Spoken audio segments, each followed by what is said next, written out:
தமிழக முதலமைச்சர் தளபதி மு.க.ஸ்டாலின் அவர்களுடைய அறிவுரைக்கு ஏற்ப தமிழக துணை முதலமைச்சர் இன்று இளைஞர் மற்றும் இளைஞர் நலன் மற்றும் விளையாட்டுத்துறை அமைச்சராக இருக்கிற மாண்புமிகு உதயநிதி அவர்கள் தமிழகத்திலே உலக அளவிலான பல்வேறு போட்டிகள் நடைபெறுவதற்கு வாய்ப்பளித்திருக்கிறார். செஸ் போட்டியை நடத்தினார், காற்பந்தயத்தை நடத்தினார்.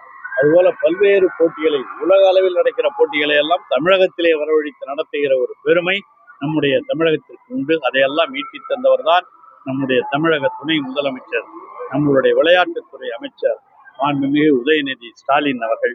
அந்த அடிப்படையில் தான் விழுப்புரம் மாவட்டத்தை பொறுத்தவரையில் எப்பொழுதும் இது விளையாட்டிலே சிறந்து விளங்குகிற மாவட்டம். அந்த அடிப்படையில் தான் விழுப்புரம் மாவட்டத்திலே பல்வேறு விளையாட்டு போட்டிகள் எல்லாம் நடைபெற்றுக் கொண்டிருக்கின்றன. குறிப்பாக சொல்ல வேண்டுமானால் என்னுடைய குடும்பத்திலே கூட இருப்பவர்கள் எல்லாம் விளையாட்டு வீரர்களாகத்தான் திகழ்கிறார்கள்.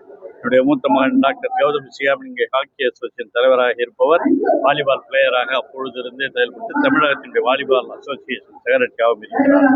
இளைய மகன் தமிழ்நாட்டினுடைய கிரிக்கெட் அசோசியேஷன் அதனுடைய பிரசிடென்டாகவும் இருந்து இன்று சிறப்பாக செயல்பட்டுக் கொண்டிருக்கிறார்கள்.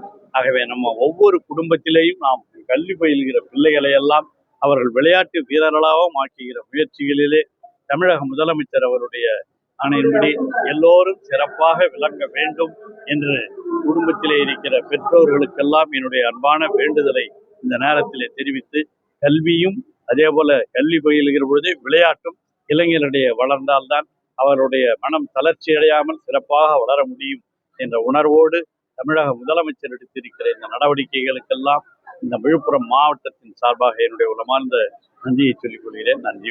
தமிழக முதலமைச்சர் தளபதி எடுத்திருக்கிற நடவடிக்கைகள் சாதாரணமானது அல்ல.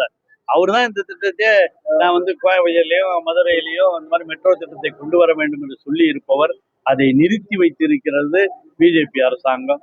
அதை கோவைக்கு வந்திருக்கிற பொழுதே பிரதமர் அறிவித்திருப்பாரே, ஆனால் அவங்க சொல்றதெல்லாம் அங்க ஏதோ கொஞ்சம் நியாயம் இருக்கிற மாதிரி அர்த்தம். ஆனால் தமிழக முதல்வர் இன்றும் சொல்லி இருக்கிறார், போராடி நாங்கள் வெற்றி பெறுவோம் என்று சொல்லி இருக்கிறார்.